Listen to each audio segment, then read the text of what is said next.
Começar a gravação, a gente já começa.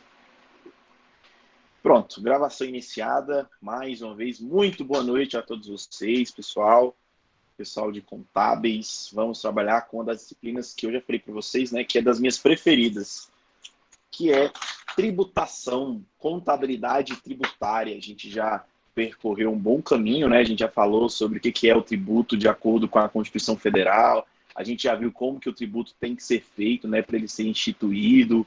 A gente até conversou, né, o que precisaria se uma possível reforma da Previdência, da reforma tributária, e está em vias de acontecer, né? O presidente da Câmara, inclusive, salientou que até agosto essa reforma tributária sai, infelizmente, bem menor do que a gente espera, mas vai sair um pedaço dessa reforma tributária. E a gente já viu o que precisa ser feito, né? Primeiro tem que fazer uma emenda à Constituição, depois tem que fazer uma lei complementar e depois a instituição através de uma lei ordinária. A gente já viu tudo isso, como funciona, né, pessoal? Vimos também as possibilidades de imunidade e também de isenção, né? O que é uma imunidade tributária. Vimos também todos os princípios, os principais princípios, né? A gente viu lá que a gente não pode instituir tributo e cobrar logo no dia seguinte. Tem que guardar uma quarentena, digamos assim, né, de 90 dias ou de um ano para o outro. Então, tudo isso a gente já conseguiu ver no decorrer das nossas aulas. Vimos também na aula passada, na aula retrasada, a gente iniciou com esse slide que está na tela de vocês, né? Nós vimos que eu tenho os tributos. Opa, pronto. Eu tenho os tributos. E dentre os tributos, as classes tributárias, eu tenho imposto, taxa, contribuição de melhoria, empréstimo compulsório e, por fim, contribuição especial. Eu até fiz uma explanação, né, gente? Passando rapidamente o que é cada uma dessas classes tributárias, o que significa cada uma, né? O que cada uma o que corresponde, né, a cada classificação tributária. Então, a gente já passou basicamente né, mesmo que de forma superficial, por todas elas. Inclusive, semana passada, a atividade de vocês, que nem todos vocês entregaram, eu peço que vocês entreguem a atividade, todas as atividades que a gente tem feito. A atividade da semana passada era justamente falar sobre os impostos. Por quê? Porque eu tenho imposto federal, eu tenho imposto estadual e tenho imposto também municipal. Então, o que era a atividade da semana passada? Você ia falar o que é o imposto? Por exemplo, o ICMS é um imposto sobre circulação de bens e serviços.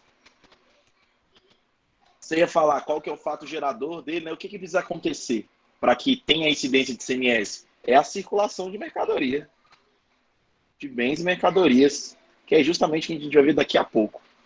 E esse tributo é de competência de qual ente federativo, de qual ente do nosso estado? É um tributo estadual. Cabe ao governador federal, aos governadores ao longo do Brasil, né, legislar, aumentar, diminuir. Então, é de responsabilidade do estado. Enquanto nós temos tributos que são de ordem federal, como o imposto de renda, o imposto sobre operação financeira, temos outros tributos, outros impostos que também são de incidência, de competência, na verdade, né, de competência dos estados e dos municípios, tá certo?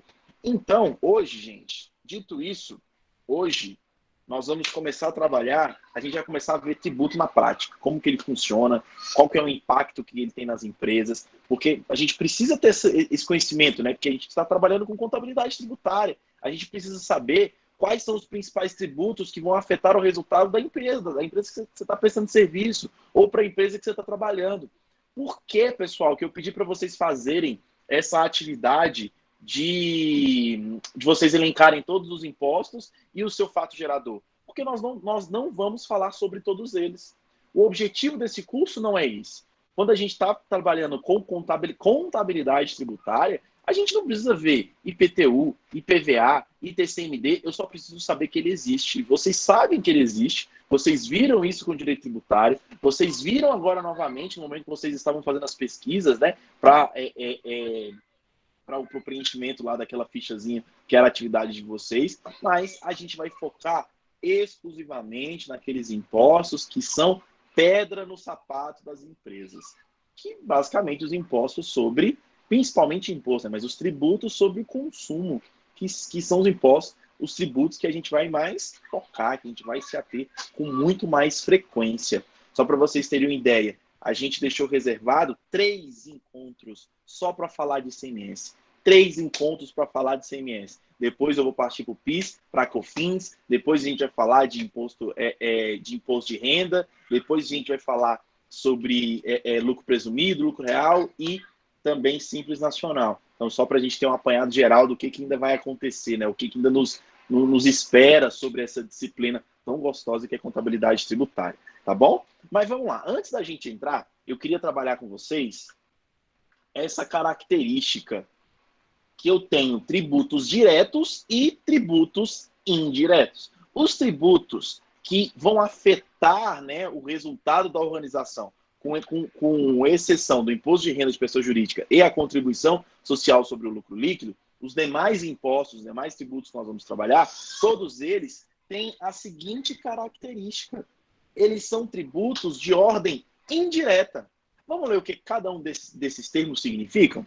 Vamos lá. Um tributo direto é aquele cujo encargo financeiro ele é suportado pela mesma pessoa que pratica o fato gerador. Ou seja, né, quem paga é quem está dando vazão, fazendo jus ao fato gerador. Eu tenho um carro, logo eu tenho que pagar o IPVA, ok? Agora, se eu, Igor, sou empresa e faço a comercialização desse produto, quem é? E agora eu queria pedir a participação de vocês. Habilita o microfone ou vai no chat. Se eu, Igor, tenho um carro, eu vou lá e pago o IPVA, correto? Eu estou fazendo nascer o fato gerador, que é ter a propriedade de um carro, e eu que estou assumindo o encargo financeiro. Quem está pagando o ônus, né, do tributo está recaindo sobre as minhas costas. Agora, quando eu sou uma empresa e eu pego esse produto aqui e vendo para o Ed Carlos, por exemplo, quem é que vai pagar esse tributo, gente? Quem é que vai pagar o ICMS, PIS, COFINS em cima dessa caixinha? O consumidor, professor. Perfeito. Exatamente, Genivaldo, é o consumidor. Mas quem está fazendo nascer o fato gerador é a empresa. Porque é a empresa que está fazendo com que haja a circulação dessa mercadoria. Então, olha que interessante. Por um lado, eu tenho aqueles tributos que são diretos, que quem faz nascer, né, quem dá luz ao fato gerador é aquele que vai suportar o encargo financeiro. E, por outro lado, eu tenho os tributos que são considerados indiretos, que quem arca com o valor financeiro deles não é aquela pessoa que fez jus ao nascimento desse tributo. Então, olha só, tributo que, em razão da sua natureza, comporta transferência do encargo financeiro. Então, eu tenho 2 tipos de contribuintes nos tributos indiretos. Eu tenho o contribuinte de fato, que é aquele que realmente vai pagar o tributo. E eu tenho também o contribuinte de direito.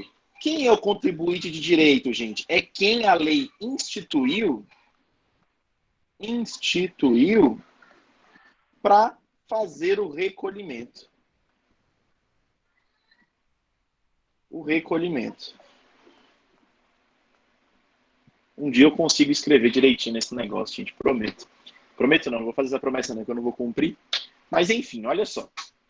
Nesse exemplo que eu dei, eu sou empresa, vendi essa caixinha para o Ed Carlos. Ed Carlos é o contribuinte de fato, porque é ele que está pagando, né, por esse tributo. Enquanto que eu, empresa, sou quem, gente? Eu sou o contribuinte de direito. Eu sou o contribuinte de direito. Eu sou aquela pessoa, eu, empresa, sou aquela pessoa que a lei complementar do ICMS, que a gente vai até ver lá daqui a pouquinho, ela instituiu as empresas a fazerem o recolhimento. Então, quem é o responsável por fazer o recolhimento? O contribuinte de direito, que no caso é a empresa. Tá certo? Imagina só, se fosse o contrário. Se o Ed Carlos, no momento em que ele compra os seus itens, ele tem que ir lá e calcular o ICMS. Imagina a bagunça. Você sai do seu supermercado com a calculadora, né? olha, esse mês eu tenho que depositar lá na conta do GDF R$ 100 de ICMS, porque eu estou calculando de acordo com a minha compra do mês. Que absurdo seria, não? Então, por isso que o responsável por fazer o recolhimento de todos os tributos é a empresa. Então, PIS, COFINS, ICMS, quem é responsável por fazer? É a empresa, tá certo? E é aí onde entra o contador. É aí onde entra o contador. Porque muitas vezes as empresas, elas são tributadas, elas são multadas por conta de uma certa negligência da parte contábil. É aí onde vai entrar vocês, sabe? São pessoas jurídicas que pagam mais imposto do que deveria, são pessoas que poderiam encontrar uma outra maneira de não pagar tanto imposto, e é aí onde você vai entrar, principalmente com esse conteúdo de contabilidade tributária. A gente vai aprender como que eu posso pensar fora da caixinha sem cometer nenhum tipo de ilegalidade, sem cometer nenhum tipo de esconder alguma receita ou alguma coisa nesse sentido, mas nós façamos um planejamento tributário, né? Essa é a diferença lá que a gente vai até estudar sobre isso, né? Evasão fiscal e elisão fiscal, que uma é planejada e é dentro da lei. Então é isso que espera-se de um contador, né? Que ele tenha o conhecimento tributário, né, de toda a legislação concernente à atividade que ele está prestando e que ele consiga encontrar um caminho um pouco mais apropriado. Porque o arcabouço tributário que a gente tem, ele é um absurdo. Ele é um absurdo. Então, por isso que eu tenho contador que é especialista em Simples Nacional, eu tenho contador que é especialista em lucro presumido, lucro real, eu tenho contador que trabalha mais com serviço, eu tenho contador que trabalha mais com comércio, eu tenho contador que trabalha mais com mercado, outro trabalha mais com farmácia, justamente porque aquela pessoa precisa entender o mundo que ela está inserido. Então, ela tem que saber quais são os itens que o PIS e COFINS não tem nenhum tipo de crédito tributário, por exemplo. Aquela pessoa tem que saber como que ela vai emitir certos documentos. Então, tudo isso a gente vai ver ao longo do nosso curso, tá certo? Mas vamos lá.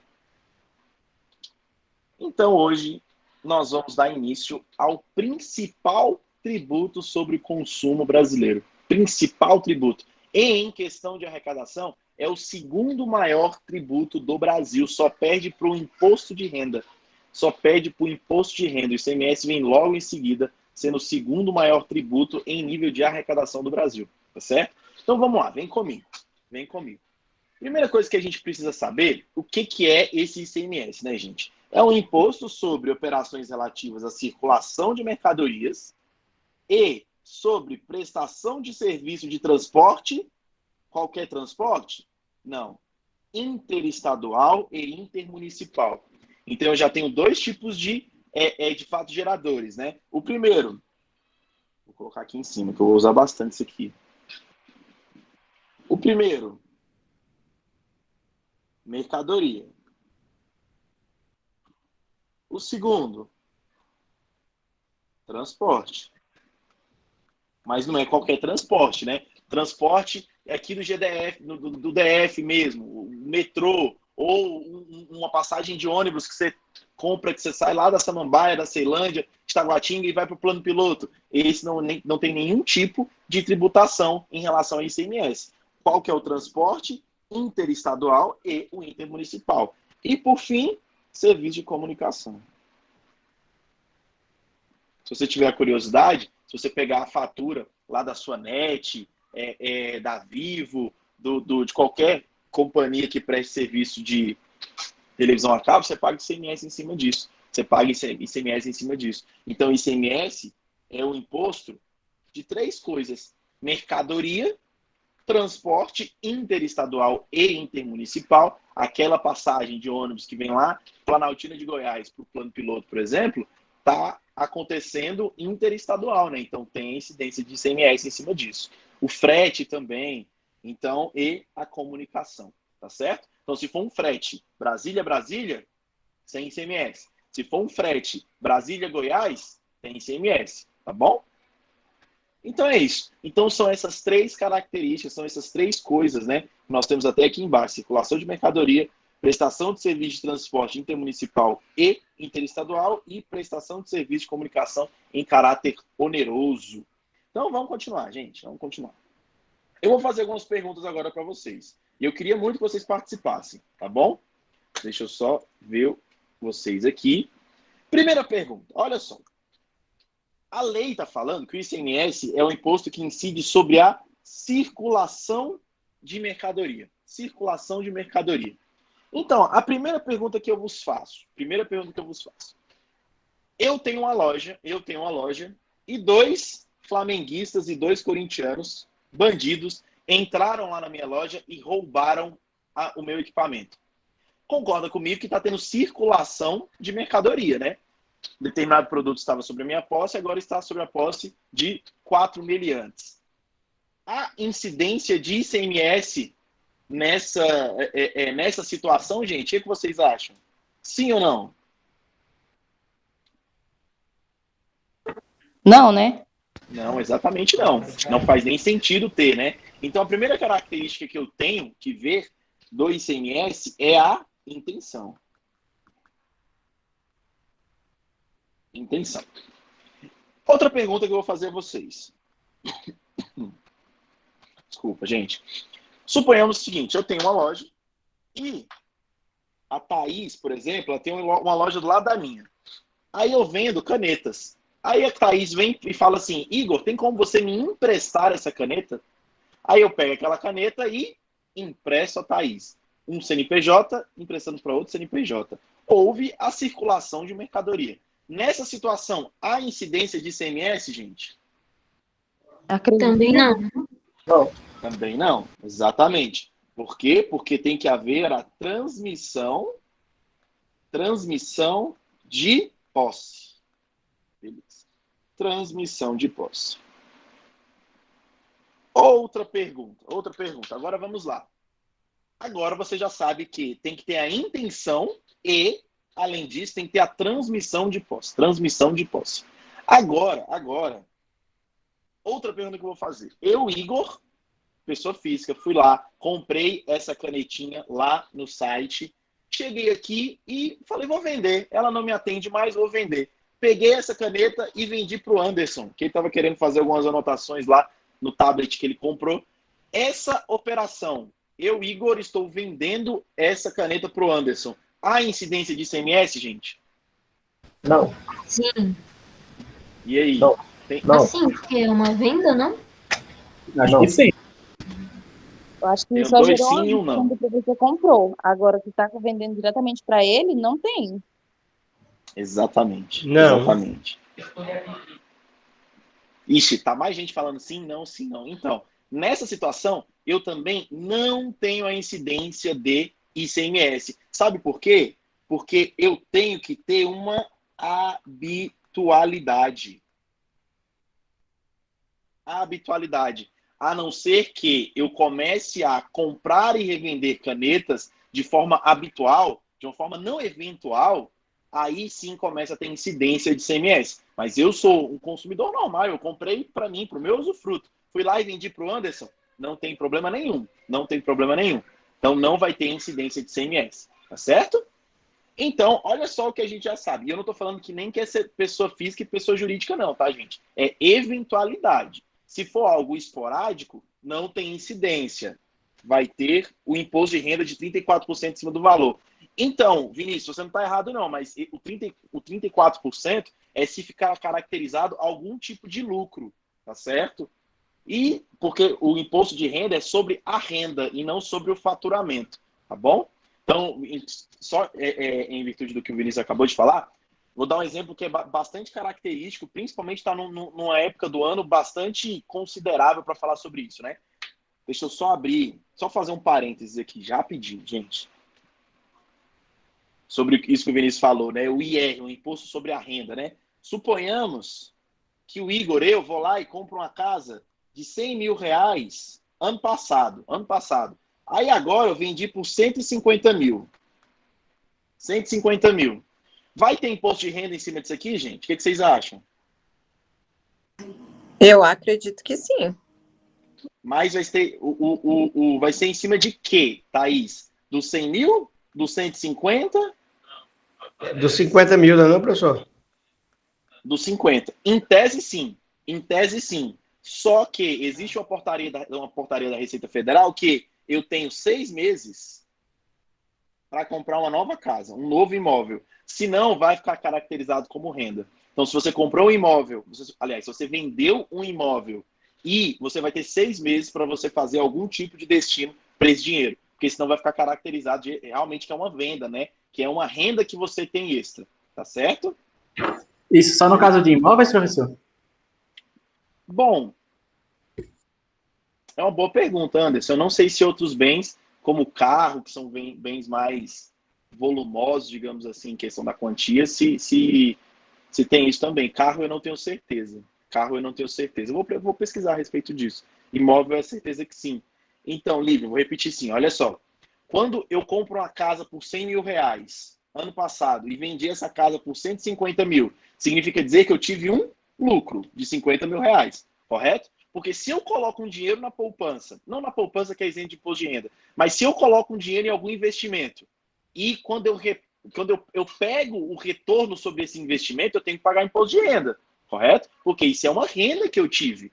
Nesse caso específico, esses 50 mil reais que eu tive de lucro dessa operação, ele seria tributável. Ele só não vai ser tributável se eu pegar esses 150 mil reais que eu vendi da minha casa e comprar um outro imóvel. Aí ele não vai ter nenhum tipo de tributação em cima do imposto de renda. Tá certo? Mas é só uma... Mas tudo dentro dos 180 dias, né, professor? Dentro da casa de 180 dias, né? Se você vir comprar um novo imóvel em 6 meses, aí você não precisa pagar imposto de renda em cima desse seu lucro que você teve. Tá bom? Só foi uma observação em cima disso que uma consideração muito pertinente assim, do que o Vinícius falou agora há pouco. Ô, professor. Professor. Pode falar, Anderson.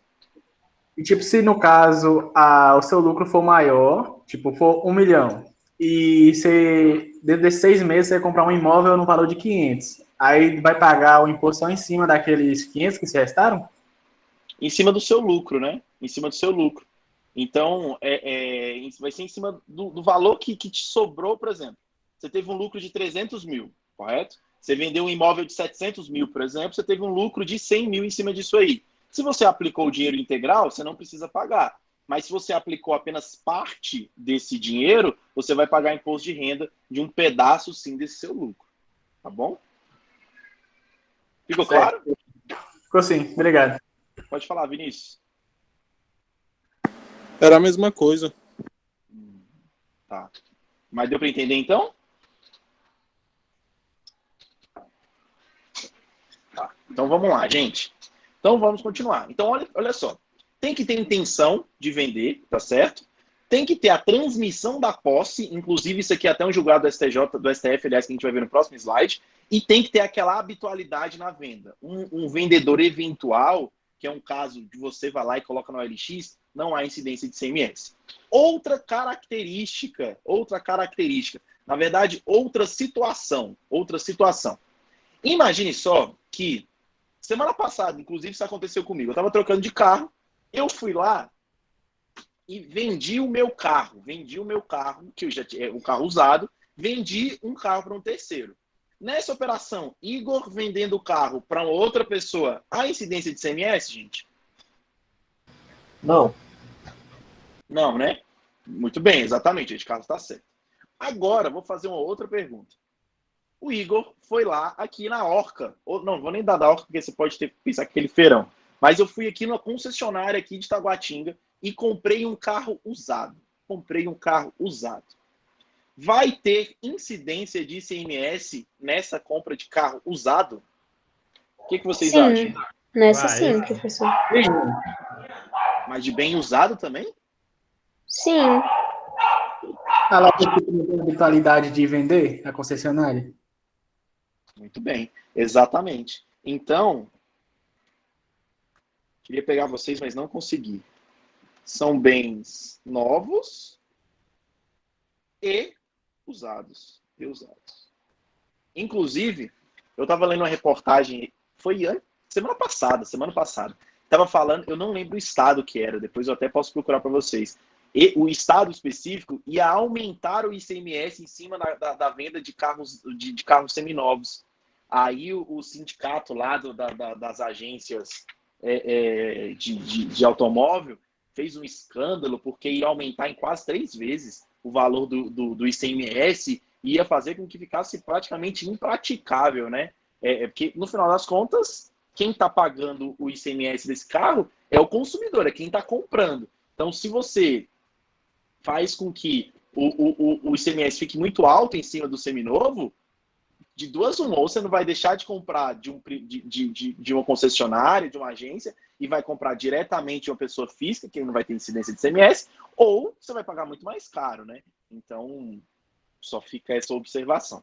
Então, vamos lá, gente, olha só para recapitular o que é o ICMS, tá certo? Primeiro, a obrigação, o fato gerador, ele surge pela saída de mercadoria do estabelecimento comercial. E essa saída desse produto, desse bem, tem que ser intencional, tá certo? Tem que ser intencional, tem que haver a transmissão da posse, isso principalmente se dá com a emissão da nota fiscal, tem que ser um evento habitual, tá certo? Não precisa nem ter a questão lá do CNPJ, né, da pessoa jurídica, mas tem que ter uma habitualidade. E, por fim, incide tanto em bens novos quanto bens usados, tá certo? Então, aquelas empresas que compram e vendem produtos usados, vai haver, sim, incidência de ICMS, beleza? Tudo bem até aqui? Tranquilo, professor. Tranquilo, professor. Bom, vamos lá. Vamos lá que vai ficar mais legal, garanto. Professor, Pode falar, Anderson. como tem essa diferença de alíquotas entre os estados, o senhor vai ensinar a calcular o DIFAL também? Vou, mas na próxima aula, hoje não vai dar tempo não. Inclusive, os slides de hoje são 17, 18 slides, se eu não me engano. Mas impossível. Mas na próxima aula eu vou explicar o que é o DIFAL, porque muita gente deve estar boiando ainda. Vou explicar o que é o DIFAL e vou explicar como que se calcula, tá bom? Mas vamos lá, gente, vamos voltar aqui. Então, outra característica do ICMS. O ICMS, ele vai poder ser seletivo em função substituição tributária. Eu não sei se eu vou conseguir entrar, viu, Vinícius? Eu não sei se eu consigo entrar. Se der tempo mais para frente, eu falo sobre substituição tributária também, tá certo? Que é um cálculo um pouco mais complexo, mas eu vou falar um pouquinho de substituição tributária hoje, mas eu não sei se eu consigo entrar tão a fundo assim. Talvez eu consiga entrar mais para frente, tá bom? Então vamos lá, olha só. O ICMS, ele vai poder ser seletivo em função da essencialidade das mercadorias e de serviços. Eu não sei se vocês se lembram, mas na aula retrasada, se eu não me engano, nós estávamos falando sobre os tributos, a gente falou sobre um tributo da capacidade tributária, contributiva. Não sei se vocês se lembram sobre isso. O que é essa capacidade contributiva? Capacidade contributiva é a capacidade que o cidadão tem de contribuir com o imposto. Aquele que ganha mais tem que arcar com mais impostos. Aquele que ganha menos, paga menos. Tanto é que a tabela do imposto de renda, ela é progressiva, correto? Regressiva, aliás, progressiva. Quanto mais você ganha, mais você vai pagar. Só que com impostos, com tributação sobre o consumo, é impossível fazer isso. Imagine só que eu tivesse um fiscal para comprar um pacote de arroz. Eu pergunto, qual que é a sua renda, meu amigo? Só para eu saber quanto de imposto de ICMS você vai pagar em cima do pacote de arroz. É impossível fazer isso. Por conta disso, o ICMS tem essa característica dele ser seletivo, ele poder ser seletivo. Inclusive, eu nem sei se eu deixei aberto aqui. Deixei sim. Olha só isso. Antes de entrar em sala, eu baixei isso aqui lá do site da Secretaria de Fazenda do DF. Então, olha que interessante, gente. Aqui tem as minhas alíquotas. Eu tenho todos os produtos, tá certo? E eu tenho a alíquota aqui, ó. Então, 18%, 18%, 18%, 18%. Deixa eu procurar um que seja maior. Isso aqui são os bens. Deixa eu colocar só um pouco maior, tá, gente? Para ficar mais fácil para vocês verem. Deixa eu dar um Ctrl L, ver se eu acho algum de 25 aqui.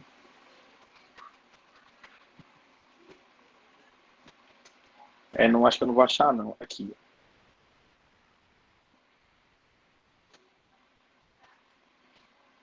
Opa, achei um de 35. Olha só.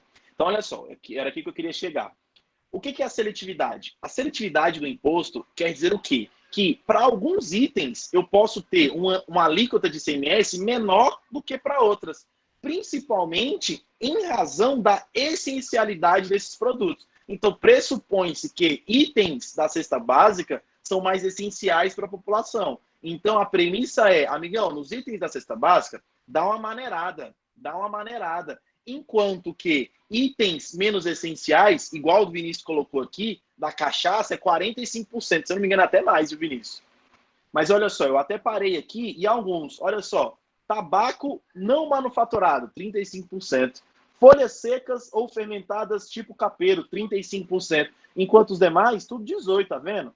Bolacha, preparação que contenha diclarozil. Nossa, misericórdia, eu nem sei o que é isso. Isso é uma coisa que a gente vai falar mais pro futuro, tá, gente? Que essas tabelas aqui, elas são absurdas e só fazem com que tanto o contador quanto o fiscal, lá da Secretaria de Fazenda, da Receita Federal também, eles fiquem cada vez mais tentando descobrir o sexo dos anjos na hora da tributação. E eu vou falar mais para frente sobre isso também. Então, olha só, eu tenho vários produtos que têm incidência alíquota de ICMS diferente. Tá vendo? Deixa eu dar um Ctrl L aqui em cachaça para a gente ver. Não sei se vai ser bebida... coloquei um 7 a mais aqui. Talvez seja bebida fermentada, não sei.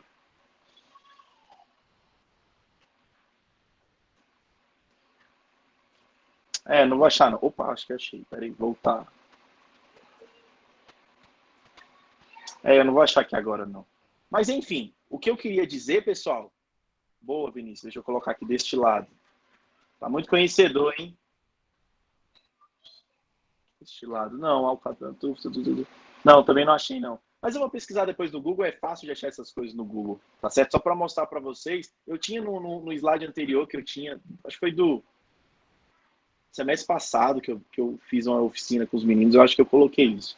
Eu vou pesquisar e depois eu falo para vocês, tá certo? Mas a seletividade dessa característica do ICMS é justamente essa. Itens essenciais, o que eu posso fazer? Eu tenho que buscar isso, né? Fazer com que a tributação em cima dos itens mais essenciais da população seja menor. Justamente porque é aquilo que a gente vem falando, né? Que a tributação em cima do consumo, ela é injusta. Ela não busca eficiência tributária para a população, porque aquele que tem menos vai pagar exatamente a mesma coisa do que aquele que tem mais. Então, quem tem menos vai suportar uma carga tributária muito maior do que aquele que ganha muito dinheiro, tá bom? Então, vamos continuar. Súmula do STJ. Não há incidência de CMS na transferência, olha só, isso é interessante, na transferência de mercadoria entre estabelecimentos do mesmo contribuinte. Então, filial para matriz, filial para filial, matriz para filial, não tem incidência, embora você tenha que emitir nota fiscal, tá certo? Se você for parado, se a uma empresa for parada transportando qualquer tipo de mercadoria sem nota fiscal, dá uma bela de uma multa, tá certo? Dá uma bela de uma multa. Então, você tem que emitir a nota fiscal para que você faça essa transferência, né, de produtos entre os estabelecimentos. Mas, se for do mesmo dono, né, matriz, filial, não tem a incidência de ICMS. Beleza? Isso já falei. Envio de mercadoria de matriz para suas filiais, de filial para matriz. Professor, pode falar, mesmo sendo em outro estado? Mesmo sendo em outro estado. Tá certo? E filial para outra filial da mesma empresa. Então, se for da mesma empresa, o mesmo contribuinte não tem incidência de ICMS, tá bom? Não vai ter incidência de ICMS. Por quê? Porque essa operação subentende mudança de titularidade. Aquilo que a gente falou no slide anterior, para ter a incidência do ICMS, eu tenho que trocar de dono. Obrigatoriamente tem que trocar de dono. Aí sim eu tenho a incidência do ICMS. Pessoal, até aqui, sobre essas características, tudo certo? Alguma dúvida, alguma observação?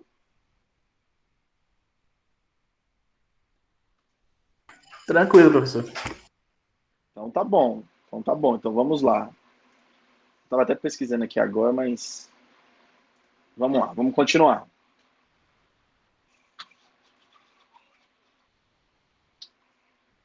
Então, olha só. Contribuinte do ICMS, pessoa física ou jurídica que realize com habitualidade ou um volume que caracterize intuito comercial, operações de circulação de mercadoria ou prestação de serviço de transporte interestadual, intermunicipal e de comunicação, ainda que as operações e as prestações se iniciem no exterior. Então, quem que é o contribuinte? Gente, eu sou pagador de imposto quando eu compro um produto, correto? Mas quem é o contribuinte? É a empresa, ou pessoa física ou jurídica, né? Que está comercializando aquele produto. Essa pessoa é o contribuinte do ICMS. Mas eu tenho uma outra característica, uma outra situação em que também haverá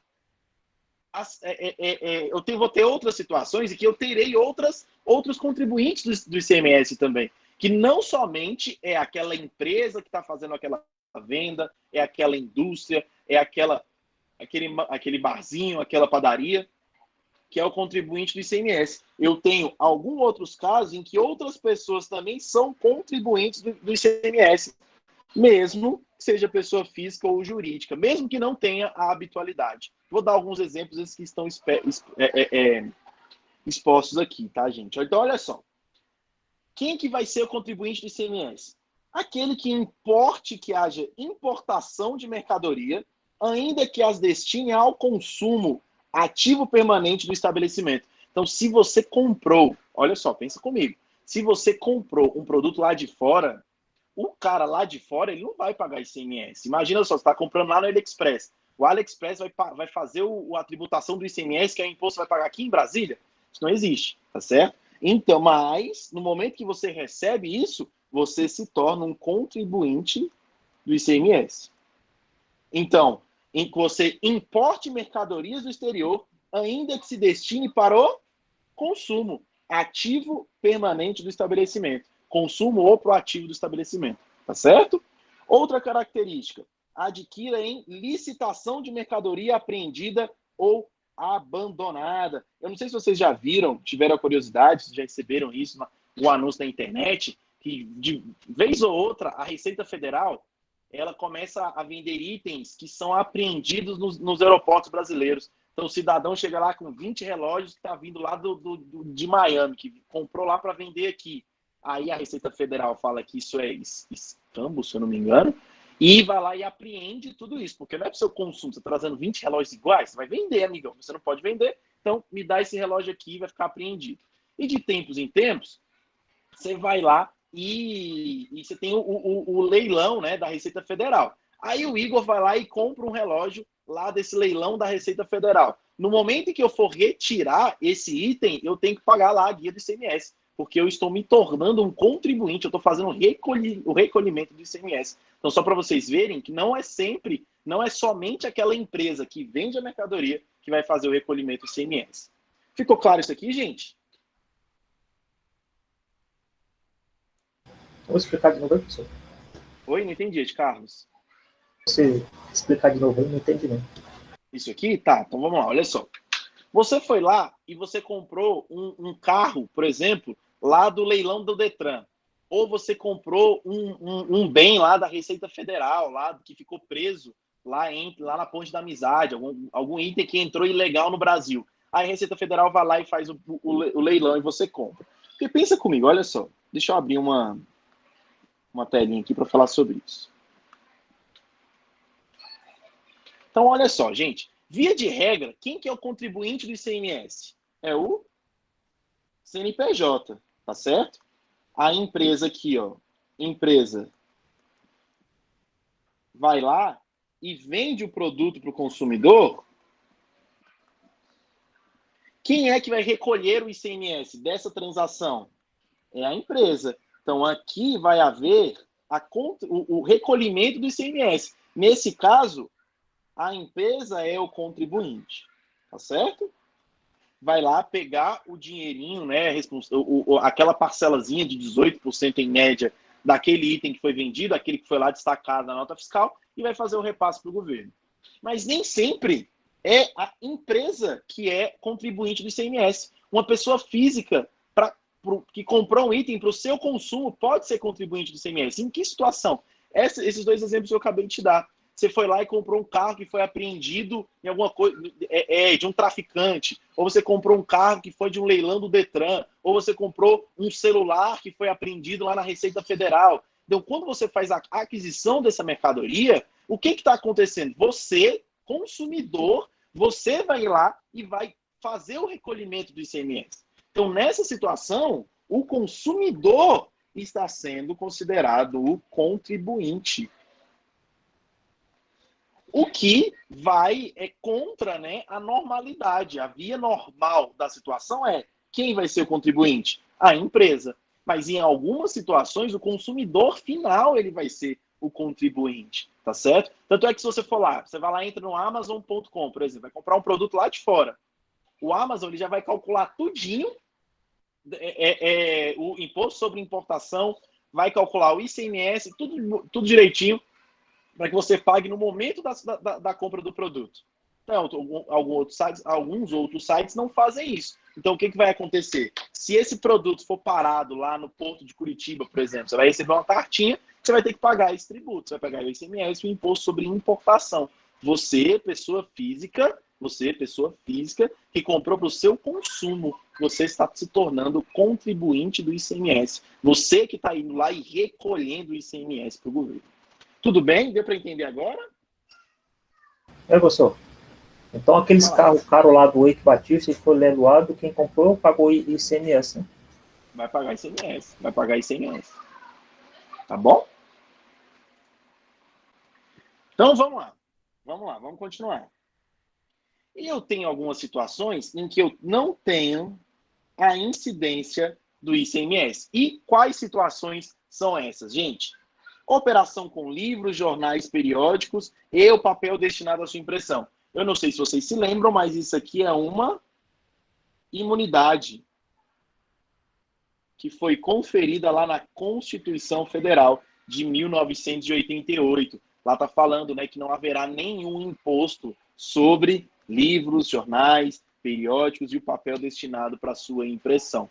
Então, isso aqui não é nem que o legislador quis que fosse assim. Lá em 88, na Constituinte, já falou, não vai poder cobrar imposto sobre isso aqui, pronto e acabou. Beleza? Segundo caso, operação decorrente de alienação fiduciária em garantia. O que significa isso? Eu, Igor, sou o dono do carro. Aí eu deixo atrasado algumas prestações.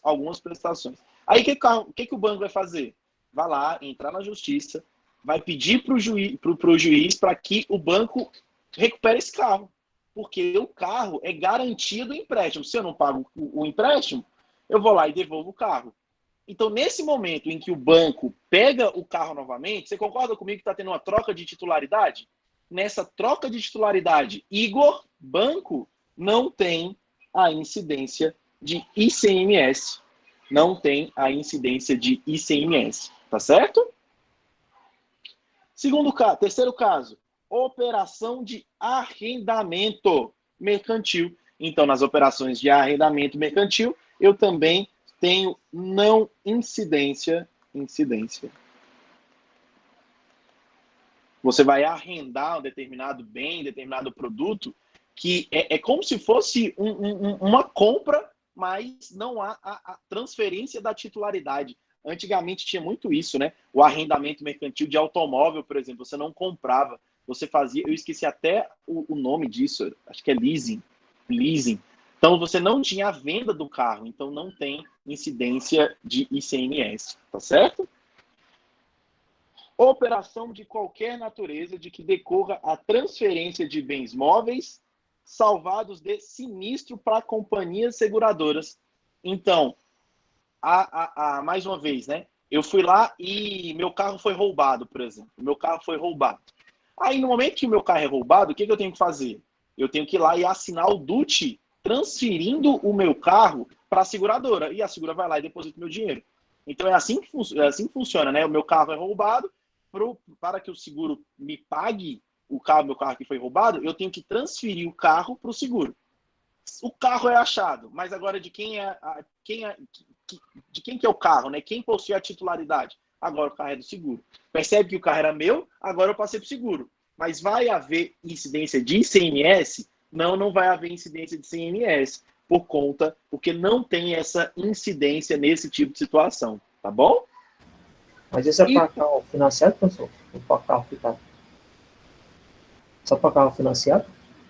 Então, no carro financiado, quando há o pagamento dessa pólice, o banco, a seguradora primeiro paga o banco, né, para quitar o saldo residual do carro, e depois o que sobra vai para você.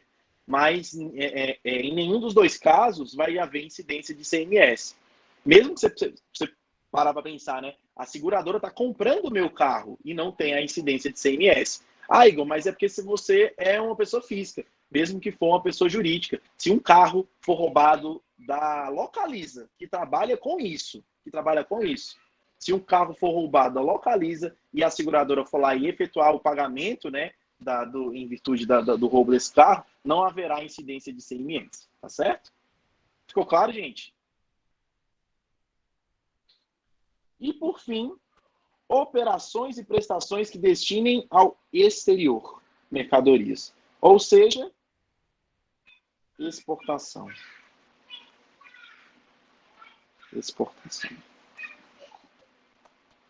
Esse aqui é o motivo pelo qual há até uma grande polêmica acerca de um assunto que vira e mexe, a gente vê na internet falando o seguinte: a gasolina que a Petrobras vende para a Bolívia é muito mais barata do que a que é vendida aqui no Brasil. A gasolina que a Petrobras vende lá para a Venezuela, para a Argentina, para os países aqui da América Latina, não tem álcool, não tem etanol misturado e é mais barato. Por quê? A resposta está aqui, ó. Porque qualquer tipo de produto que sai aqui do Brasil lá para fora, eu não vou ter incidência de nenhum tributo. Nenhum tributo. Não vai ter CID de combustível, não vai ter ICMS, não vai ter PIS, não vai ter COFINS, não vai ter IPI, não vai ter nada. Vai ser limpa de impostos, vai ser limpa de tributos. Aí você pensa assim, pô, isso é uma baita sacanagem, porque a Petrobras é uma empresa brasileira, está vendendo produto lá para fora e o cara lá de fora está pagando menos do que um brasileiro. É uma baita sacanagem? Você pode até pensar dessa forma, mas isso aqui foi criado há muito tempo atrás para quê, gente? Para fomentar a exportação, para fazer com que as empresas brasileiras exportem mais lá para fora. E por que, Igor, as pessoas fazem isso? Por que interessa o Brasil isso? É uma decisão macroeconômica, na verdade, né? Porque aí vai equilibrar a balança comercial, né? Porque imagine só, se eu vendo lá para fora, tem mais dólar entrando aqui no Brasil do que o contrário, né? Imagina só, eu compro mais lá de fora do que eu vendo lá para fora. Significa dizer que está saindo mais dólar do Brasil do que está entrando. Então, a balança comercial ser deficitária, eu ter mais importação do que exportação, então isso é um prejuízo bastante considerável para o Brasil. Então, por isso que eu não tenho nenhum imposto sobre exportação. Qualquer coisa lá para fora vai ser isento de qualquer tipo de tributo. Porque isso é uma decisão macroeconômica para fomentar a exportação. Tanto é que, eu não sei se vocês se lembram, uns 2 anos atrás, mais ou menos, teve a China e os Estados Unidos estavam brigando o tempo inteiro, o Trump e a China estavam brigando o tempo inteiro. Aí a China começou a boicotar a compra de carnes lá dos Estados Unidos. Os Estados Unidos é o maior produtor e exportador de carne do mundo. Aí o que aconteceu? A China começou a comprar mais de quem? Começou a comprar mais do Brasil. Por quê? Para o Brasil é interessante, né? Para os brasileiros, produtores de carne, é mais interessante vender lá para fora. Vai ganhar em dólar, tem imunidade, tem isenção tributária. Então é interessante. Tem diversos fatores que fazem com que seja interessante você mandar lá para fora. Então vai mandar tudo lá para fora. E o que vai acontecer com o mercado interno? Ó, o ferro entrando na gente. Vai ficar mais caro, porque o produto está tudo indo lá para fora e está ficando pouco produto aqui dentro. Então, quando tem pouco produto aqui dentro, o preço sobe. Então, isso que acontece. Isso que aconteceu uns tempos atrás. A soja acontece com muita frequência, que o Brasil é o maior exportador de soja do mundo. Na verdade, se eu não me engano, é o maior exportador de grãos do mundo, né? Então, grande incidência é isso. Ainda continua o que, Lívia? A carne ou a soja? A carne eu não sei. A carne, sim, professor. Bem sincero. A carne eu realmente não sei. Tá bom? Tá tudo muito caro. Tá, é verdade. A inflação tá judiando da gente, né? Mas enfim, gente, então assim, qualquer produto que vai lá para fora, livre de ICMS, livre de qualquer tipo de imposto, tá certo? Aí isso também, professor, vale para as empresas que lá de fora trazendo para cá também, né? Tem essa. Não, aí importação tem imposto, e muito, viu? Você Não, vai sim. pagar IPI. Não, eu digo assim, eles lá, né? Exportando para cá. Estados Unidos Então, exportando para cá. exatamente, é o Brasil comprando produto dos Estados Unidos, né? Nesse caso, tem imposto de renda, desculpa, tem IPI, tem imposto sobre importação, tem ICMS, tem PIS, tem COFINS. Então tem uma infinidade de produtos, de impostos disso aí sim, tá certo? A isenção é só sobre aqui, vende lá para fora. Agora, tudo aquilo que é comprado lá fora, vem para o Brasil, tem incidência tributária sim, tá bom? Então, isso que a gente está falando, né? A não incidência de CMS, operações e prestações que destinem ao exterior qualquer tipo de mercadoria. Então vamos lá, olha só. Sobre operações que destinem mercadorias para o exterior, nem sobre serviço prestado a destinatário no exterior, assegurada a manutenção e o aproveitamento do montante do imposto cobrado nas operações e prestações anteriores. Ficou bem complexo isso aqui, né? Eu vou explicar isso no próximo slide. Deixa eu só dar uma olhada se tem isso. Tem sim, tem sim. Eu vou explicar isso só no próximo slide, tá bom? Isso aqui, tudo que eu falei agora, essa segunda parte, eu vou explicar daqui 2 slides, porque aí vai ficar bem mais fácil a compreensão de vocês, tá bom? Então, olha só, gente. Aqui, que eu preciso que vocês tenham muito clareza. Inclusive, eu já trabalhei com isso vocês lá em contabilidade básica, mas a gente precisa sair daqui compreendendo tudo o que isso significa. Que agora isso vai ser importantíssimo para a profissão de vocês, tá certo? O ICMS, ele tem uma característica que ele não será cumulativo. O ICMS, ele não será cumulativo. O que significa dizer isso, gente? Que o ICMS, ele trabalha com regime de compensação. O ICMS, ele trabalha com regime de compensação. O que significa isso, Igor? Que o ICMS que o distribuidor cobrar, aliás, o ICMS que o distribuidor comprar da indústria, ele vai receber um crédito.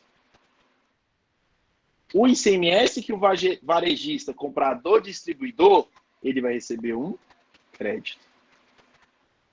O ICMS que o consumidor comprar do varejista não vai ter crédito, né? Porque esse cara, ele é o consumidor final. Tá certo? Então, todas as vezes que uma pessoa jurídica comprar um produto para revendê-lo, que não seja o consumidor final, então, pessoa jurídica foi lá e comprou um Professor, produto. Pode falar. é aquele caso, né, de atacado e varejo, né? Que você comprar no atacado é bem mais barato, acho que é. Não. Nesse caso específico, não é isso, não. A gente só está falando dos créditos tributários. Tá. Tá bom?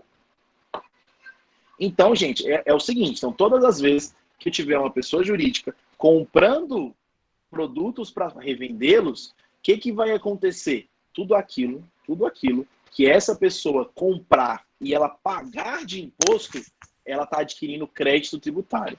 Então, por isso que as empresas têm lá ICMS a recuperar, PIS a recuperar e COFINS a recuperar. Tá certo? Vai falar alguma coisa, Genivaldo? Não, professor. Desculpe. Imagina, sem problemas. Então, olha só. Vou dar um exemplo para ficar mais claro.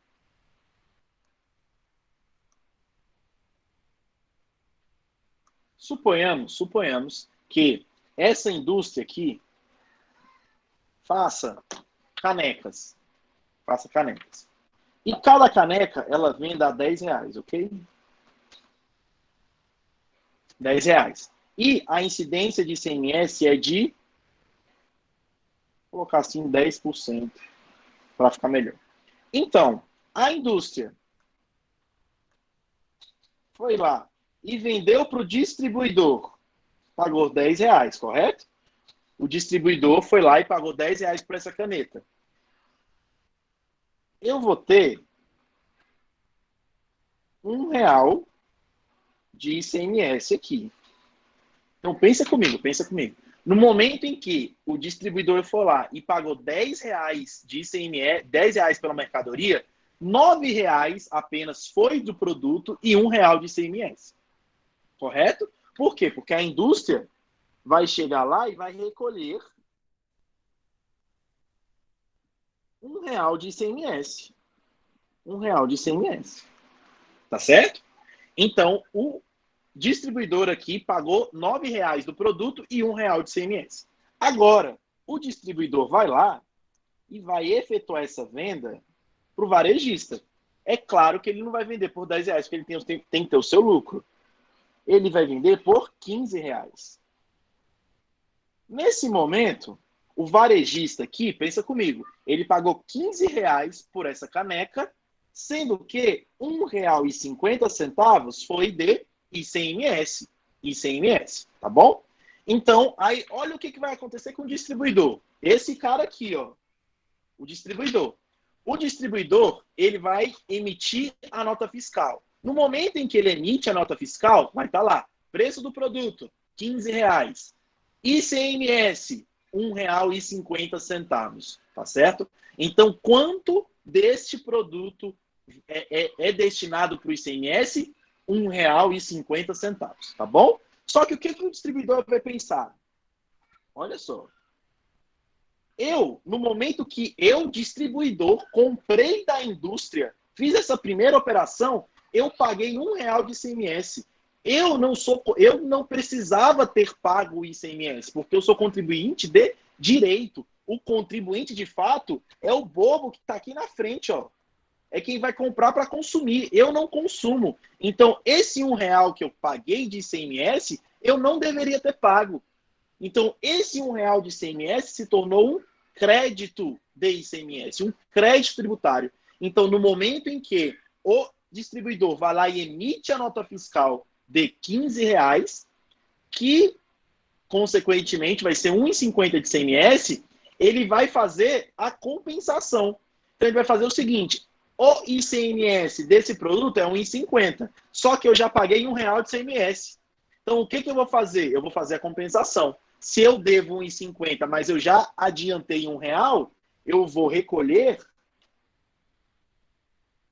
só 50 centavos.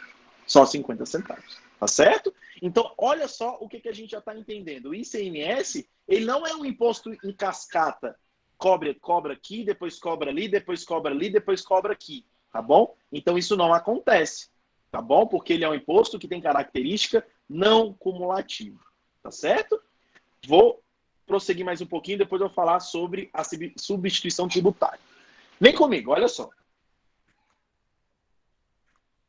O varejista, por sua vez, vai vender esse produto para o consumidor. Suponhamos que o varejista venda por R$25, correto? Então, o consumidor, ele está pagando o produto e também está pagando uma parte de ICMS. Ele está pagando quanto de ICMS? Qual vai ser o valor destacado lá do ICMS? R$2,50. Aí, o que o varejista vai pensar? Fala, olha só, eu já paguei R$1,50 de ICMS que eu não deveria ter pago. Que eu não deveria pagar, porque eu sou contribuinte de direito. Eu não sou contribuinte de fato.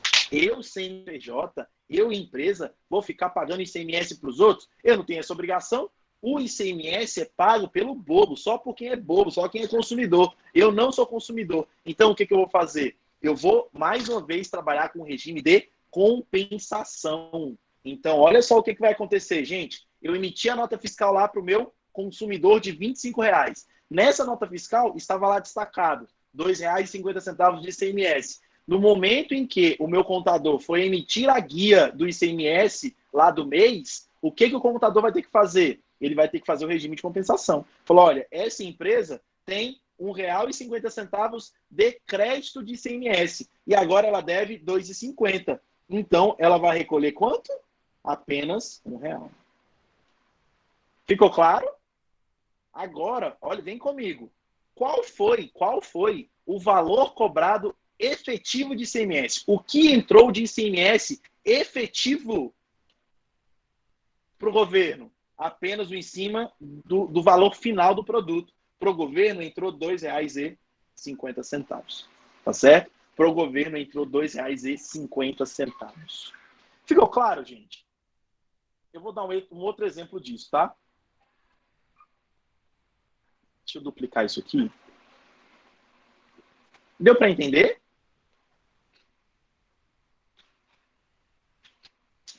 Deu sim, professor. E aí, gente?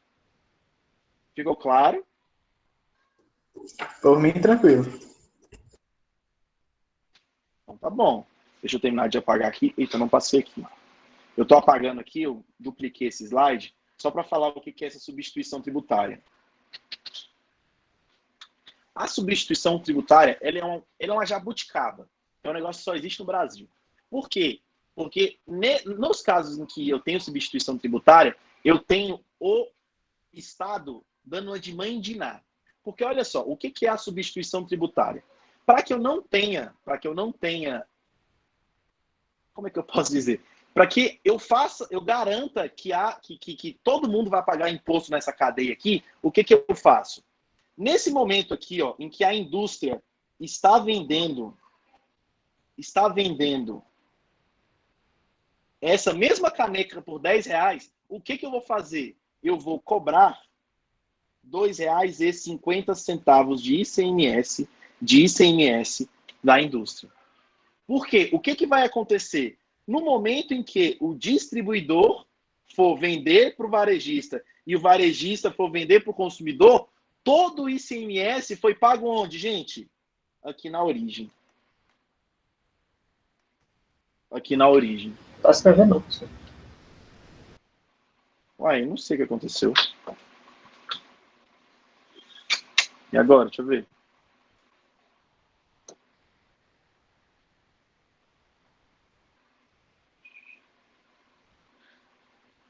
Deu ruim aqui, calma aí, gente.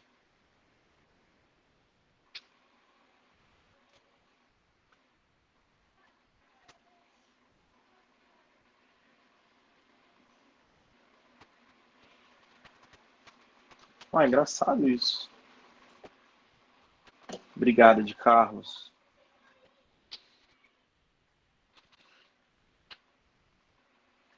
Eu escrevi pra caramba e não foi? Vamos lá, tem problema não.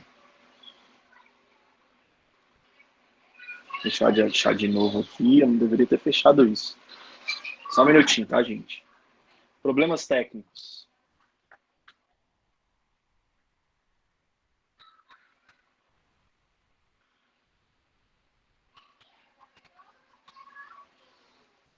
Minha internet não tá legal. Você teve alguma falha durante a aula, gente? Da minha voz? Do meu vídeo? Não, a voz tá tranquila. Só a caneta que falou. Pois é, tá falhando só agora, né? Mas é a internet mesmo, muito legal. Qualquer coisa eu coloco direto no iPad aqui. Aí, tá vendo? Tá demorando para abrir. Não costuma ser assim. Nós estamos no 10. Pronto, agora foi, tá vendo? Pronto. Então deixa eu explicar o que eu estava falando novamente, tá bom? Então, olha só. Primeiro, eu quero que vocês olhem essa bagunça aqui, tá certo? Então, olha só. Quando a indústria vende para o distribuidor está gerando crédito tributário, ok? Quando o varejista vende aliás, o distribuidor vende para o varejista está pegando crédito tributário. Quando o varejista vende para o consumidor, aí sim que eu tenho o fim do ciclo do ICMS. No final das contas, quanto que o Estado ganhou de ICMS? R$ 2,50. Mas ele ganhou picado. Ele ganhou um pedaço aqui lá atrás, ele ganhou aqui lá atrás, ele ganhou aqui e ganhou aqui, mas ele ganhou R$ 2,50. No caso da substituição tributária, que é um caso que é uma aberração para muito tributarista, O ICMS, ele é cobrado já na origem do produto. Na origem do produto, eu tenho a incidência de ICMS. Por que eu falei para vocês que o Estado dá uma de mandinar? O Estado, ele vai pensar mais ou menos o seguinte: essa caneca vai ser comercializada por aproximadamente R$ 25. Essa transação aqui, ó, vai ser R$ 25. Então, se essa transação vai ser R$ 25 e o ICMS é de 10%, então eu vou cobrar R$ 2,50 de ICMS, mas eu vou cobrar de quem, gente? Eu vou cobrar daqui, ó. Eu vou cobrar na primeira operação. Na primeira operação. Então, olha o que o distribuidor vai fazer. Ao invés do distribuidor vender esse produto por R$ 10, ele vai vender por 9, que é o preço que ele já queria, mais R$ 2,50. Então, o distribuidor, ele vai pagar, no final das contas, R$ 11,50. O distribuidor, ele vai acrescer o valor do ICMS para o varejista pagar. Então, olha o que está acontecendo. Isso aqui é uma das grandes críticas que a gente tem no nosso sistema tributário. O empresário está financiando o imposto. Sabe por quê? Porque o ICMS era para ser cobrado aqui, ó, do consumidor. Mas o que está acontecendo, gente? O ICMS está sendo... Aí, ele, com a substituição tributária, ele está sendo cobrado aqui. Imagine só que essa cadeia inteira demore 6 meses. 6 meses. Do distribuidor até chegar ao consumidor. São duas empresas diferentes, o distribuidor e o varejista, e Deus sabe quantas outras que a gente vai ter nesse processo, que estão financiando, porque esses 2,50, ele vai ser pago por quem? Pelo consumidor. Então, é a mesma coisa eu estou fazendo assim, ó. Tá vendo esses 2,50 que o consumidor deveria pagar para o governo? Eu estou te pagando agora, governo. E eu só vou pegar esses 2,50 de volta daqui 6 meses, beleza? Agora, imagina se toda empresa tem capacidade financeira para fazer isso. Porque eu estou antecipando o pagamento de imposto para o governo. Só quem está ganhando é o governo. A empresa só se ferra com a substituição tributária. Então, isso que é a substituição tributária. Isso é uma das maiores aberrações que a gente tem no nosso sistema tributário. É por isso que existe muita gente defendendo o IVA, Imposto sobre Valor Agregado. Só para vocês terem uma ideia, rapidamente, eu vou, mais uma vez, vou duplicar esse slide de novo.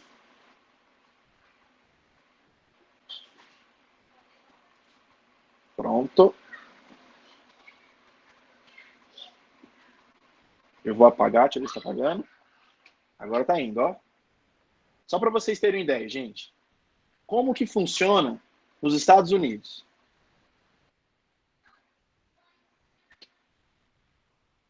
Como que funciona nos Estados Unidos? Só esperar. Acho que a minha internet não está muito legal mesmo. Mas assim, os Estados Unidos, ele tem uma premissa que só vai haver a cobrança de impostos uma única vez. É parecido com o que acontece com o nosso, né, da substituição tributária. Só que o nosso é as inversas. Então, olha o que vai acontecer, o que acontece lá nos Estados Unidos. Primeiro que a incidência tributária lá é infinitamente menor que a nossa, em cima do consumo. Em torno de 6,5% até 11% todos os tributos sobre o consumo. Aqui a gente tem PIS, COFINS, ICMS, IPI, a gente tem tudo isso, né? Mas vamos lá, olha só. O mesmo exemplo, tá bom? Aqui a indústria vende por 9, aí o distribuidor vai vender, sei lá, eu nem lembro qual foi o exemplo que eu dei, mas suponhamos que seja por 14. E só aqui que vende por 25. Eu não tenho ICMS na cobrança na venda, né, indústria distribuidor. Eu não tenho ICMS do varejista para o distribuidor. Eu só vou ter ICMS onde, gente? No consumidor. No consumidor. Então, o consumidor vai pagar R$ 2,50 de ICMS e quem vai ser a única pessoa que vai ser o contribuinte de ICMS? Apenas o varejista aqui, ó. Só quem está vendendo para o consumidor final. Esse é o único cidadão que vai pagar imposto, que vai recolher imposto. Esse cara aqui, ó, não tem que pagar imposto, a indústria não paga o imposto, o distribuidor não paga o imposto, só quem paga o imposto, só quem recolhe, na verdade, é o varejista. Tá certo? estavam querendo colocar um imposto único de 11% aqui no Brasil, né? Então, Vinícius, você está falando do CBS, da contribuição sobre bens e serviços, é isso?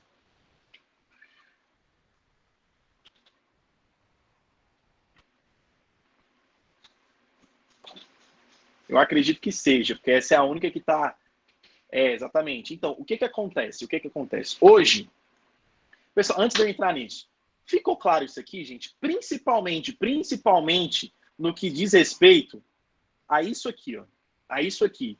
A compensação tributária, é o regime de tributação que nós temos de crédito e débito. De crédito de ICMS e depois você vai utilizar o crédito do ICMS. Ficou claro em relação a isso, pessoal? Tranquilo, professor. Tranquilo. Beleza, daqui a pouco a gente vai ver se ficou mesmo. Vou dar um exemplo. Pronto, tá aqui. O que o Vinícius está perguntando, estavam querendo colocar um imposto único de 11% aqui no Brasil, né? Então, o que acontece? Na verdade, se esse tributo for criado, não vai ser de 11%, vai ser bem mais. Vai girar em torno de 28% a 35%. Mas não vai ser maior do que o que a gente paga hoje. Olha só, em qualquer produto industrializado no Brasil, a gente tem hoje, tá, pessoal? IPI, ICMS, PIS e COFINS, tá certo? Desses aqui, apenas o ICMS é estadual. E esses outros dois é federal. Como assim, Igor? É federal? Quem é o dono dele é o Bolsonaro. E quem é o dono do ICMS é o Ibanez. Tá certo? Um tributo, quem institui é o Poder Executivo Federal, é a União, e o outro, o ICMS, é o único dessa classe que é estadual. Então, esse aqui são os tributos sobre o consumo que nós temos, correto? Então, um empresário vai pagar uma guia do IPI, vai pagar uma guia de ICMS, uma guia de PIS e uma guia de COFINS. Qual que é a ideia desse tributo que o Vinícius estava falando?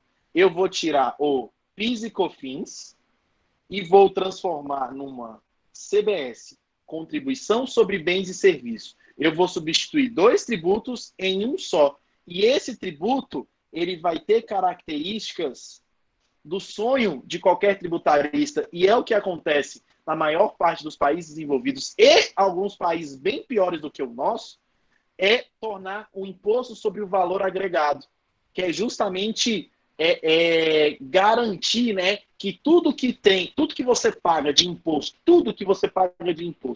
no meio da operação, você ganha crédito. É o regime de compensação no seu auge sendo utilizado no Brasil, tá certo? Então, o que está acontecendo? O governo federal, numa manobra num tanto quanto pessimista, na minha opinião, porque eu acho que poderia ser um pouco mais ousado nessa reforma tributária, está querendo apenas substituir o PIS e COFINS pela CBS, Contribuição sobre Bens e Serviços. A única coisa é essa. Então, essa CBS é o Imposto sobre Valor Agregado. A gente vai falar mais para frente sobre isso. Mas qual que é a premissa do IVA, Imposto sobre Valor Agregado? A premissa do IVA é esse regime de compensação no seu auge. Tudo que você paga imposto, você vai poder gerar crédito tributário em algum momento, tá bom? Então, isso é o IVA, Imposto sobre Valor Agregado. A gente vai falar mais para frente sobre esse cara aqui, tá certo? Mas o que está se discutindo é isso. E, de acordo com o governo, por que não fizeram uma medida um pouco mais audaciosa? Por conta desse cara aqui, ó, do ICMS. Porque o ICMS é de competência estadual. E a justificativa do governo é que envolver o ICMS agora ia causar uma insegurança muito grande. Então, no primeiro momento, apenas PIS e COFINS. E, mais para frente, a esperança, né, de envolver também o ICMS e o IPI. Respondi? Professor, Pode falar, Anderson. o senhor falou que a CBS vai ter uma alíquota de mais de 20%, é isso? Não. Caso a gente tenha a criação de um único imposto sobre consumo. Caso a gente pegasse isso aqui, ó, e juntasse no único imposto, aí sim a alíquota giraria em torno de 28% a 35%. que é basicamente a carga tributária que a gente já tem hoje, né? Se eu for contar ICMS, PIS, COFINS, mais o IPI, dá em torno de 35% em média. Então, caso isso exista mesmo, o IVA venha para reunir todos esses tributos aqui, IPI, ICMS, PIS e COFINS, vai gerar em torno de 35%. Porque o objetivo da reforma tributária, pessoal, não é reduzir a carga tributária, e sim tornar mais simples, tá certo? Se tornar mais simples já é um grande avanço para o brasileiro. Vocês vão entender mais para frente o porquê que a nossa carga tributária ela é muito complexa. Além de ser gigante, ela é muito complexa. Tudo bem? Certinho, professor. Tá. Eu vou pular isso, que eu acho que eu vou causar mais confusão na cabeça de vocês agora. Mas eu vou passar por cima. Na próxima aula a gente volta em cima disso aqui, prometo, tá bom? Então, olha só. A isenção, não incidência, salvo determinação em contrário da legislação, não implicará crédito para compensação com o montante devido nas operações ou prestações seguintes. Acarretará a anulação do crédito relativo às operações anteriores. Basicamente, o que significa dizer isso aqui? Olha só, vem comigo. Vem comigo, olha só. O que acontece? Se aqui o distribuidor gerou R$ 1 de crédito, correto? O varejista vai gerar R$ 1,50 de crédito. É desse cara que eu quero falar.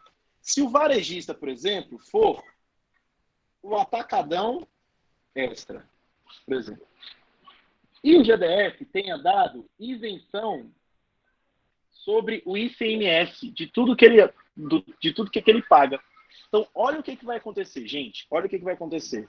O atacadão, no momento que ele estiver comprando essa caneca que custou R$ 15, ele não vai pagar nenhum tipo de ICMS, correto? Então, não vai existir esse crédito aqui. Não vai existir esse crédito aqui. Ainda, esse crédito do distribuidor aqui, ó, ele é anulado também. Porque, olha só, acarretará a anulação do crédito relativo às operações anteriores. É como se esse crédito nunca tivesse existido. Porque aqui, o varejista, ele é isento de pagar ICMS. Então, é basicamente isso. E a gente tem algumas situações em que isso acontece, né? A gente tem instituição de ensino, eu tenho as isenções concedidas pelos governos, né? O governo quer ir lá e dar uma de bonzinho e isentar uma empresa de ICMS para vir para Brasília, por exemplo. Vai acontecer isso, ele não vai recolher ICMS, tá certo? Então é isso que eu queria dizer. Eu só queria passar de forma bem superficial por conta disso, porque eu sei que é um assunto mais complexo e eu nem quero entrar nessa seara por enquanto, tá bom? Mas olha só, era isso que agora que eu queria chegar. O que eu quero que vocês façam agora? Para a gente finalizar o nosso encontro de hoje, vocês vão ter 10 minutinhos para vocês falarem quanto que a Rafaela, a primeira empresa,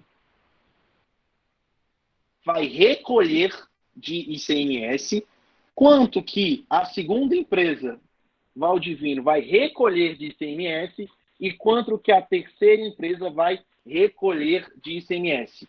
Recolher, tá? Recolher. Quanto que ela vai recolher, de acordo com o regime de compensação, quanto que ela vai recolher de ICMS. E quem for o primeiro a acertar vai ganhar pontinhos extras.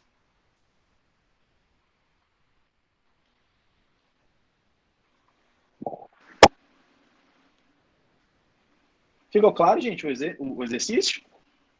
10 minutinhos para vocês. Ficou claro?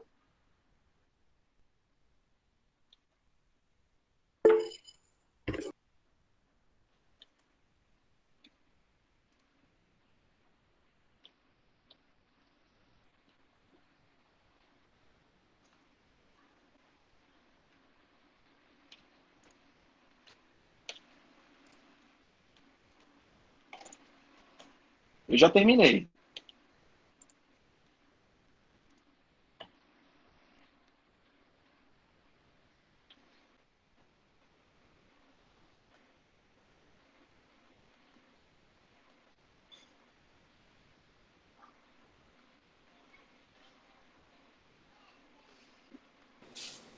18, 27, 43. Não. Quase. Quanto que vai recolher de ICMS, hein?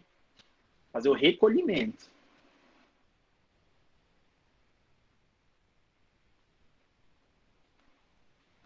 Dezoito, 27 e 63. Eu errei a última. Não? Não, eu já sei onde você está errando. Nem embalado regime de compensação.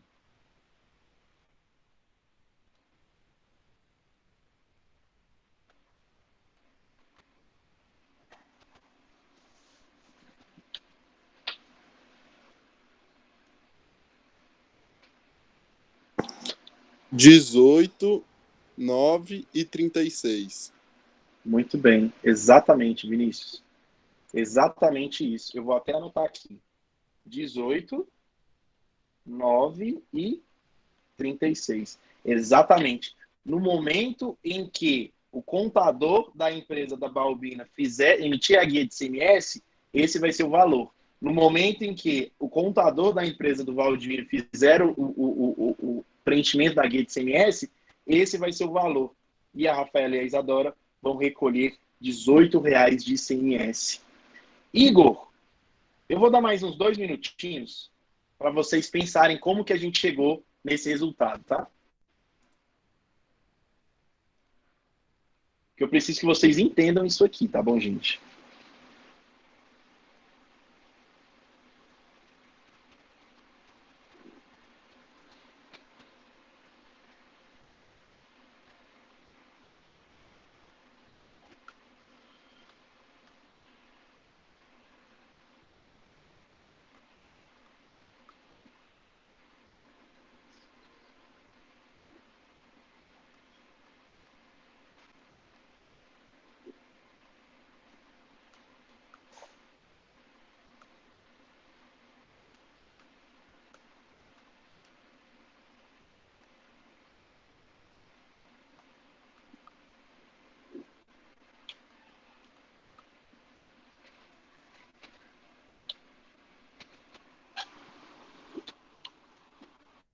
Alguém precisa de mais tempo?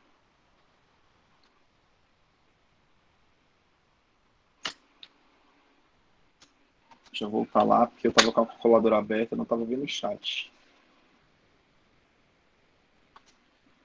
Alguém precisa de mais tempo? Por mim já tá tranquilo, professor. Tá. Deixa eu só colocar para carregar aqui o iPad, que está acabando a bateria.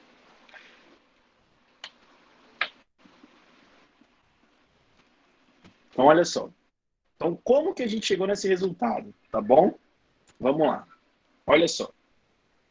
Da empresa 1, Rafaela, para o Valdivino, esse bem custou R$ 100. E eu tenho a incidência de 18% de ICMS, eu tenho R$ 18 de ICMS, correto? Da empresa 2, o Valdivino vendendo para a Balbina, R$ 150. Eu tenho R$ 27 de ICMS. E, por fim, a empresa da Balbina vendendo para o consumidor final, eu tenho R$ 63 de ICMS, ok? Então, vem comigo, olha só. A empresa 1, Rafaela e Isadora, vão ter que recolher os R$ 18, porque eles não têm nenhum tipo de crédito tributário. Quem vai ter crédito tributário? A empresa do Valdivino. Então, olha só. Deixa eu trocar de cor. A empresa do Valdivino, ela vai ter R$ 18 de crédito e a sua dívida de ICMS vai ser R$ 27. Então, se o Valdivino, que vendeu esse produto, né, por R$ 150, no momento em que ele vendeu o produto, R$ 150, está lá na nota fiscal, R$ 27 de ICMS, beleza? R$ 27 de ICMS. Então, esse 27 seria o valor que o Valdivino deveria recolher de ICMS. No entanto, ele vai olhar para trás e vai chegar na seguinte conclusão, Eu tinha R$ 18 de crédito. Vou usar esse crédito agora. Então, 27 menos 18, ele vai recolher apenas R$ 9. Tá certo? Continuando. A dona Balbina vai vender o produto por R$ 350. No momento em que ela vende esse produto por R$ 350, automaticamente ela vai lá na nota fiscal de saída do produto destacar R$ 63 de ICMS. R$ 63 de ICMS. Aí a primeira coisa que a Balbina vai falar, não vou pagar isso de ICMS não, sabe por quê? Porque eu tenho um crédito tributário de R$ 27. Aí eu te pergunto, de onde saiu esse crédito de R$ 27? Saiu no momento em que a dona Balbina comprou esse produto para colocar dentro da empresa dela no estoque. Ela pagou R$ 150 por esse produto, sendo que desses 150, R$ 27 era de ICMS. ICMS, o qual não é responsabilidade dela arcar, porque o sacrifício financeiro é de quem? É do consumidor. Ela não é consumidor. Então, se ela pagou R$ 27, sendo que não deveria, esses R$ 27 vai entrar como crédito tributário. Então, ela vai ter R$ 27 de crédito e o ICMS que ela teria que pagar é de R$ 63. Crédito, vamos lá no regime de compensação, ela deveria pagar 63, mas tem 27 de crédito. Consequentemente, ela vai pagar apenas 36. A guia, né, de ICMS que vai ser recolhida vai ser no valor de R$ 36. Todo mundo entendeu isso aqui, pessoal? Tudo bem? Deixa eu só anotar aqui. Cadê vocês? Tributário. Deixa eu anotar aqui que o Vinícius ganhou pontinho.